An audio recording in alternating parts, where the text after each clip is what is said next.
T'apassiona el contacte humà? Ajudaràs de més? T'agradaria implicar-te i canviar el teu voltant per fer un món millor?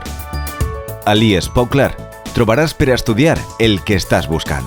Amb el cicle d'atenció a persones en situació de dependència, desenvoluparàs habilitats d'atenció física i psicosocial per ajudar a millorar la qualitat de vida de les persones que requereixen aquest suport. I si et decideixes per la promoció d'igualtat de gènere, podràs impulsar les oportunitats i drets de les dones i la seva participació en la societat. Aprendràs estratègies, recursos i ferramentes per previndre la discriminació cap a les dones, perquè encara hi ha molta desigualtat i amb aquesta formació aconseguiràs convertir vocació en accions reals. Ja has trobat el que volies estudiar? Doncs no dubtes, fica't en contacte amb nosaltres i informa't. IES Pau Clar, el futur que estàs buscant.